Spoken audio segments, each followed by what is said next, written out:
নমস্কার, আমি সুকৃতি দান। আশা করি আমরা সবাই ভালো আছেন। আপনারা সবাই দেখছেন অ্যাস্ট্রো সলিউশন।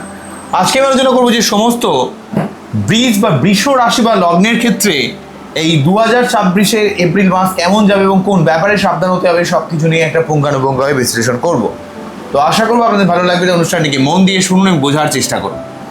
প্রথমে দেখুন, সমস্ত বৃষ রাশি বা লগ্নের ক্ষেত্রে অলরেডি চতুর্থভাবে কেতু, দশমে রাহু, দ্বিতীয় বৃহস্পতিদেব এবং সেই সঙ্গে 11th হাউসে শনি অবস্থান করছে। এই অবস্থানগুলো কমন অবস্থান।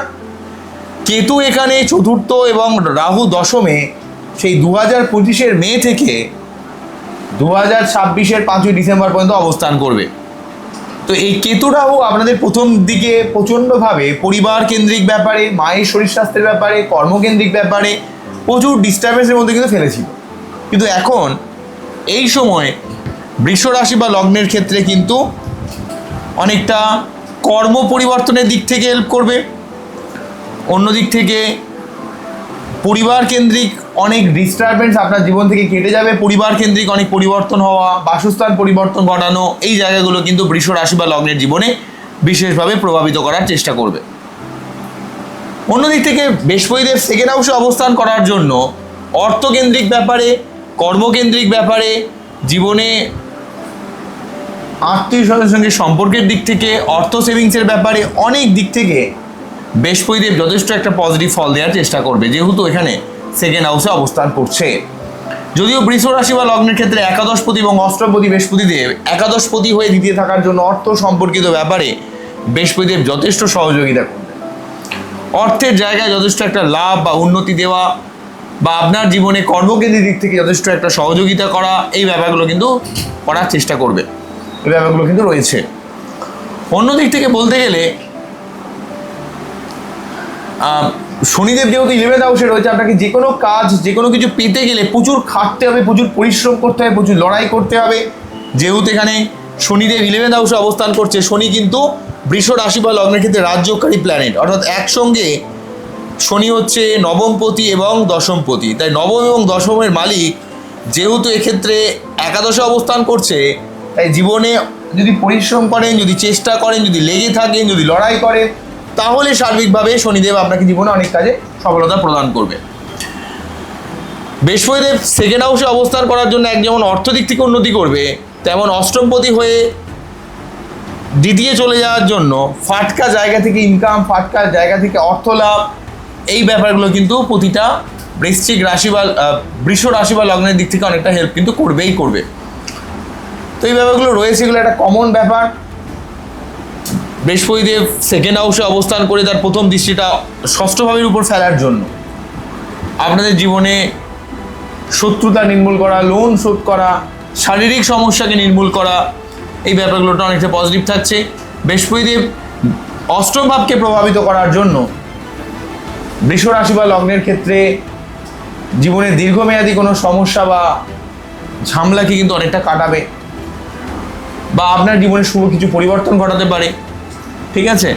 এবং বৃহস্পতিদেব এখান থেকে তার নিজের নবম দৃষ্টির মাধ্যমে দশম ভাবকে প্রভাবিত করার জন্য রাহু কর্মকেন্দ্রিক ব্যাপারে যেই আনপ্রেডিক্টেড ব্যাপার তৈরি করছিল, যে আনপ্রেডিক্টেবল ব্যাপার তৈরি করছিল, সেই জায়গাটা কিন্তু বৃহস্পতিদেব অনেকটা ঠিক করে দেওয়ার চেষ্টা করবে। ঠিক আছে। তো এই ব্যাপারগুলো তো রয়েইছে। অন্য দিক থেকে যদি বলা যায়, শুধুমাত্র এপ্রিল মাসের কথাতে আপনারা দেখবেন যে রাহু কেতুর এক সাইডে সব গ্রহগুলো অবস্থান করছে, অন্য সাইডে টোটালি ফাঁকা পড়ে রয়েছে। তার জন্য প্রতিটা বৃষ রাশি বা লগ্নের ক্ষেত্রে কালসর্পযোগ, শরীর, মন, মানসিকতা, একটা শারীরিক বিভিন্ন কমপ্লিকেশন, শারীরিক বিভিন্ন সমস্যার মধ্যে বৃষ রাশি বা লগ্নের মানুষকে কিন্তু ফেলেছে।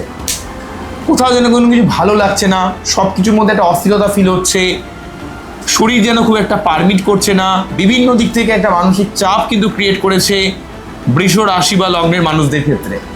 যেহেতু কালসর্পযোগটা চলছে, একটা শারীরিক দুর্বলতা, শারীরিক অসুস্থতা, মন মানসিকতার মধ্যে আনস্টেবিলিটি, এক তো যুদ্ধ বিগ্রহের মতো অবস্থা তৈরি হয়েছে, তার উপর কালসর্পযোগ কিন্তু মানুষকে অত্যন্তভাবে অস্থির করে তুলেছে।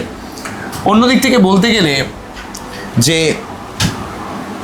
শনির সঙ্গে যেহেতু রবি এবং মঙ্গল অবস্থান করছে, শনি রবি যোগ এবং শনি মঙ্গল যোগ মাঝে মাঝে সমস্ত বৃষ রাশি বা লগ্নের পিতার সঙ্গে নয় মনোমালিন্য বা পিতার শরীর স্বাস্থ্য নিয়ে কিছু সমস্যা, বা অফিসে ঊর্ধ্বতন কর্তৃপক্ষের সঙ্গে কিছু চাপ, কিছু মনোমালিন্য, বা আপনার অনেক কাজ হতে হতো লাস্ট মুহূর্তে গিয়ে আটকে যাওয়া, শনি রবি বীজ যোগের জন্য ব্যাপারটা তৈরি করছে। অন্যদিক থেকে শনি মঙ্গল, যেই সপ্তমপতি আপনাদের মঙ্গল, সপ্তমপতি এবং সেই সঙ্গে দ্বাদশপতি মঙ্গল 11th হাউসে থাকলেও 11th হাউসটা একটা ভালো ভাব, শুভ ভাব, কিন্তু সেই মঙ্গলের সঙ্গে মঙ্গল রবি এবং শনি অবস্থান করার জন্য যেমন রবি শনি যোগ হচ্ছে বীজ যোগ, তেমন মঙ্গল শনি যোগ হচ্ছে অ্যাক্সিডেন্ট, রক্তপাত, হানাহানি, হিংসা, এবং মঙ্গল শনি যোগ মানুষের মেন্টালিটিকে অত্যন্ত বেশি অস্থির করে তুলবে, রাগিয়ে দেবে, মাথা গরম করাবে, আপনাকে যে কোনো রকমের অশান্তির মধ্যে জড়িয়ে দেওয়ার চেষ্টা করবে। এই ব্যাপারে একটু সাবধান হতে হবে। এক তো ভোটের অবস্থা, তার উপরে একটা যুদ্ধের মতো অবস্থা তৈরি হয়েছে, সার্বিক বিশ্বে একটা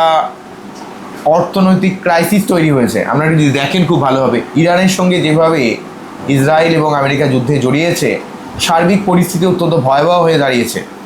তো এমন অবস্থায় শনি মঙ্গল যোগ, কালসর্প যোগ, শনি রবি যোগ সার্বিকভাবে মেয়েদের ক্ষেত্রে কিছুটা গাইনোকাল প্রবলেম, ছেলেদের ক্ষেত্রে সুগার প্রেশারের সমস্যা, এবং যেহেতু আপনাদের ক্ষেত্রে সপ্তমপতি, তাই লাইফ পার্টনারের সঙ্গে নয় মনোমালিন্য বা লাইফ পার্টনারের কিছু শরীর টরীর খারাপ যাওয়া, মানসিকভাবে কিছুটা অস্থির করে তোলা, এমন একটা ব্যাপার কিন্তু তৈরি করছে, যেহেতু মঙ্গল এবং শনি একসঙ্গে অবস্থান করছে। সবসময় মঙ্গল শনি মানেই হচ্ছে একটা রক্তপাত বা অ্যাক্সিডেন্টের যোগকে জোরালো করে দেয়।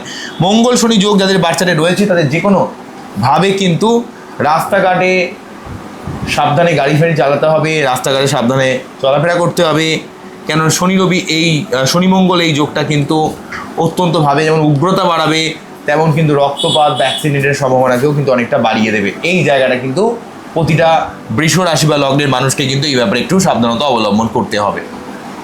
ঠিক আছে, সব থেকে বড় কথা যেটা বলবো সেটা হচ্ছে যে এই শনি মঙ্গল যোগের ভয়াবহতা হচ্ছে মানুষের একটা ঝগড়া অশান্তির মধ্যে চলে যায়, শরীর টরীর খারাপ করে দেয়। ঠিক আছে, সুগার প্রেশারের যাদের সমস্যা অলরেডি রয়েছে তাদের সেই সমস্যা বাড়তে পারে, মেয়েদের গাইনোকাল প্রবলেম বা তাদের লাইফ পার্টনারের সঙ্গে কিছু মনোমালিন্য ক্রিয়েট করে দিতে পারে। এই ব্যাপারগুলো একটু দেখবেন আপনারা। তো তবে একটা কথা কি, 14ই এপ্রিল যখন রবিদেব রাশি পরিবর্তন করে এখানে দ্বাদশভাবে প্রবেশ করবে এবং উচ্চস্থ হবে, তখন কিন্তু রবি এক তো উচ্চস্থ হবে এবং তার সঙ্গে সঙ্গে শনির প্রভাব মুক্ত হবে, এবং সেক্ষেত্রে রবি কিন্তু চতুর্থপতি, অনেকটা যেহেতু শনির প্রভাব মুক্ত হবে, পরিবার কেন্দ্রিক অনেকটা ডিস্টারবেন্সও কিন্তু আপনাদের জীবন থেকে চলে যাবে। মান সম্মান সংক্রান্ত ব্যাপারে পিতার শরীর স্বাস্থ্য বা পিতার সঙ্গে যে মনোমালিন্য যে এই জায়গাটা ছিল সেই জায়গাটাও কিন্তু অনেকটা ঠিক হয়ে যাবে 14 এপ্রিলের পর থেকে। যদিও কিন্তু কাল সর্বযোগ এবং শনি মঙ্গল যোগের কোনো রকম ছাড়ার নেই, এপ্রিল মাসের বাকি সময়টাও কিন্তু থাকবে 14 এপ্রিলের পর থেকে। এই 2 এপ্রিল থেকে 14 এপ্রিল এই সময়কালে কাল সর্বযোগ, শনি মঙ্গল যোগ, শনি রবি যোগ সব একসঙ্গে থাকার জন্য এই সময়টা কিন্তু আরও বেশি অসাবধান হলেই সমস্যা, অস্থির হলেই সমস্যা। তাই এই সময় আপনাদের প্রতিদিন সূর্য প্রণাম করুন, শনি মন্দিরে পুজো দিন, ঠিক আছে, নিরামিষ খান শনিবার, এবং আপনারা অবশ্যই মঙ্গলবার 3 বার করে হনুমান চল্লিশা পাঠ করতে পারেন। কারণ শনি মঙ্গল যোগ থাকার জন্য কিন্তু যে কোনো রকমের বিতর্ক বা অস্থিরতার মধ্যে মাথা গলাবেন না। ভোটের একটা আবহ থাকবে, এই সময় যে কোনো রকমের প্রহসন বা বিতর্কর ব্যাপারটা থেকে একটু সাবধানে চলার চেষ্টা করবেন, তাহলে কিন্তু সেই সমস্যাগুলোকে অনেকটা আপনারা কাটাতে পারবেন। বোঝা গেল কি বললাম? আচ্ছা, অন্যদিক থেকে বলতে গেলে শুক্রদেব দ্বাদশভাবে অবস্থান করছে 19 এপ্রিল পর্যন্ত। কিছুটা খরচ হয়ে যাচ্ছে, কিছুটা ব্যয় হয়ে যাচ্ছে, শরীর খুব একটা পারমিট করছে না। তো এই শুক্রদেব 19 এপ্রিল যখন রাশি পরিবর্তন করে লগ্নের উপর প্রবেশ করবে, তখন মন মানসিকতা, পাবলিক ডিলিংস, রিলেশনশিপ, অর্থ, ভোগ, সুখ, সার্বিক দিক থেকে একটা প্রাপ্তির কিন্তু সম্ভাবনা হবে, কেননা শুক্রদেব নিজের রাশি পরিবর্তন করে লগ্নে বা রাশিতে প্রবেশ করবে। যদিও কিন্তু কাল সর্বযোগ বা শনি মঙ্গল যোগের খুব একটা শেষ হচ্ছে না, কিন্তু তার সত্ত্বেও শুক্রদেব রাশির উপর বা লগ্নের উপর প্রবেশ করার পর থেকে কিন্তু সার্বিকভাবে কিন্তু আপনাদের অর্থকেন্দ্রিক ব্যাপারে, শারীরিক দিক থেকে, মন মানসিকতার দিক থেকে অনেক পজিটিভ আপনারা একটা ভাইবস কিন্তু শুক্রদেবের দিক থেকে পাবেন। তবে বাচ্চাদের শুক্রের অবস্থানকে অবশ্যই ভালো হতে হবে। শুক্রদেব নিজে লগ্নে বা রাশিতে অবস্থান করে যেহেতু তার সপ্তম ভাবের উপর দৃষ্টি প্রদান করছে, তাই আপনার ব্যবসায়িক দিক থেকে, কানেকশন বা কমিউনিকেশনের দিক থেকে, লাইফ পার্টনারের সঙ্গে সম্পর্কের দিক থেকে অনেকটা কিন্তু আপনাকে হেল্প করবে। অন্য দিক থেকে বলতে গেলে বুধ এবং রাহু একসঙ্গে বুদ্ধিনাথ দোষ তৈরি করে বসে আছে। তবে বুধ রাহু যোগের জন্য অনেক ক্ষেত্রে আপনি কথার মাধ্যমে অনেক সমস্যা থেকে যেমন বেরিয়েও আসছেন, তেমন এই বুধ রাহু যোগ কিন্তু আপনাদের একটা বুদ্ধিনাশ তৈরি করছে। বুধ রাহু যোগের জন্য কিন্তু অনেক অনেক ক্ষেত্রে আপনাদের এমন কিছু কথা এমন জায়গায় বলে ফেলছেন, এই কথার জন্য কিন্তু আপনাদের অনেক ক্ষেত্রে মানুষের সঙ্গে একটা ভুল বোঝাবুঝি লেগে যাচ্ছে। এই মিসকমিউনিকেশনটা যখন 11ই এপ্রিল বুধ রাশি পরিবর্তন করবে, শনির সঙ্গে যুক্ত হবে এবং আমাদের খুব সিদ্ধান্ত নিতে সমস্যা হচ্ছে, তো বুধ যখন রাশি পরিবর্তন করে এইখানে প্রবেশ করবে তখনই কিন্তু রাহুর নেগেটিভ প্রভাব থেকে মুক্ত হবে এবং আপনাদের যেহেতু বুধ হচ্ছে পঞ্চমপতি এবং হচ্ছে বুধ তৃতীয়পতি, তাই অর্থ সংক্রান্ত ব্যাপারে, সন্তানের ব্যাপারে, প্রেম রোম্যান্টিকতার ব্যাপারে, ক্রিয়েটিভিটির ব্যাপারে, পড়াশোনা, সন্তান, প্রেম, ভালোবাসা, আপনি জীবনে যে সেগমেন্টে দাঁড়িয়ে রয়েছেন এবং সার্বিক কানেকশনের জায়গাটাকেও কিন্তু বুধ অনেকটা আপনাকে হেল্প করবে এবং জীবনের সঠিক জায়গা সঠিক সিদ্ধান্ত কিন্তু নিতে পারবেন। তাহলে সব থেকে বড় কথা হচ্ছে বৃষ রাশি বা লগ্নের ক্ষেত্রে সব থেকে বিপজ্জনক হচ্ছে অলরেডি চতুর্থ দশমে রাহু কেতু কর্ম এবং পরিবার রিলেটেড ব্যাপারে কিছু না কিছু ডিস্টার্ব কিন্তু ফেলে রেখেছে, এটা কিন্তু রয়েছে।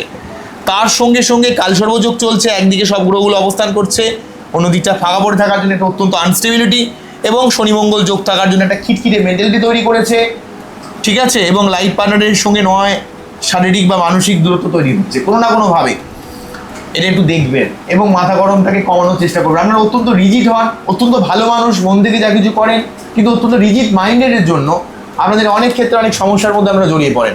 তাই নিজের এই যে জেদ, রাগ, অ্যাগ্রেশন ব্যাপারটাকে একটু আপনারা কমানোর চেষ্টা করুন, তাহলে অনেক জায়গা থেকে কিন্তু আপনারা রক্ষা পাবেন, ঠিক আছে। যদি আবার অন্যদিক থেকে শনি রবি এই যে বীজ যোগ, অনেক ক্ষেত্রে আপনার পিতার শরীর স্বাস্থ্য নিয়ে কিছু সমস্যা, পরিবার রিলেটেড অনেক চাপ, মান সম্মান হানি, কোথাও কোনো জায়গায় কোনো বেফাস মন্তব্য করবেন না, দুমদাম কিছু বলে দেবেন না, যার জন্য কিন্তু অনেক মানুষের সঙ্গে আপনার একটা মনোমালিন্য হতে পারে, ঠিক আছে। তাহলে 3টে রাশি পরিবর্তন থাকছে, একটা হচ্ছে বুধের রাশি পরিবর্তন 11 তারিখ, 14 তারিখ রবি রাশি পরিবর্তন এবং 19 তারিখ শুক্রের রাশি পরিবর্তন। লগ্নের উপর বা রাশির উপর শুক্র যখনই প্রবেশ করে যাবে তখনই জীবনে একটা সার্বিক আপনার মান সম্মান, উন্নতি, অর্থ, জীবনে ভোগ সার্বিক হিসেবে একটা হেল্প করবে। বোঝা গেল কি বললাম? তাই এপ্রিল মাসে যেহেতু কালসর্প যোগ রয়েছে, যেহেতু শনি মঙ্গল যোগ রয়েছে, তাই এই মাসটা প্রতিটা বৃষ রাশি বা লগ্নের ক্ষেত্রে আপনারা মঙ্গলবার 3 বার করে হনুমান চালিসা পাঠ করুন। বাচ্চারে মঙ্গলের যদি কোনো ডিস্টার্ব থাকে তার সঠিকভাবে প্রতিবিধান করুন। প্রতিদিন সূর্য প্রণাম করুন, শনিবার নিরামিষকে শনি মন্দিরে পুজো দিন এবং যেহেতু চতুর্থ দশমে রাহু কিন্তু রয়েছে, যদি পরিবার রিলেটেড সমস্যা থাকে তাহলে অবশ্যই কেতুর মন্ত্র পাঠ করুন। কেতুর যে মন্ত্র ওং পালাল ধো শঙ্কাশং তারাগ্র বিমর্দকং রৌদ্রং রুদ্রার্থকং ক্রুয়ং তং কেতুং প্রমাম্যহম, এই মন্ত্র পাঠ করে তার যে বীজ মন্ত্র ওং স্ত্রাং স্ত্রীং স্ত্রম সা কেতবেই নমঃ, এই মন্ত্র পাঠ করতে পারেন। আর যদি আপনাদের কর্ম রিলেটেড সমস্যা হয় তাহলে রাহুর মন্ত্র পাঠ করতে পারেন ওং অর্ধকায়ং মহাঘোরং চন্দ্রাদিত্য বিমর্দকং সিংহিকায়ং সুতং রৌদ্রং তং রাহুং প্রমাম্যহম, এই মন্ত্র পাঠ করে তার যে বীজ মন্ত্র ওং ভ্রাম ভ্রীম ভ্রমসা হবে না। বাড়িতে অ্যাটলিস্ট 3টে পূর্ণিমা সত্যনারায়ণ পুজো দেবেন, বাড়িতে একটু যাগযজ্ঞ করবেন, ঠিক আছে, তাহলে দেখবেন অনেকটা অস্থিরতার পরিমাণ কিন্তু আপনাদের জীবন থেকে চলে যাবে। তো এই হলো ওভারঅল ব্যাপার। আমার এই টোটাল অনুষ্ঠানটি আমাদের কতটা ভালো লাগলো, কতটা বুঝলেন, কতটা ফিল করলেন, অবশ্যই আমি কমেন্ট সেকশনে জানাবেন। আর যদি ভিডিওটা আপনাদের ভালো লেগে থাকে অবশ্যই একটা লাইক করবেন। আপনারা খুব ভালো থাকুন। নমস্কার, থ্যাংক ইউ।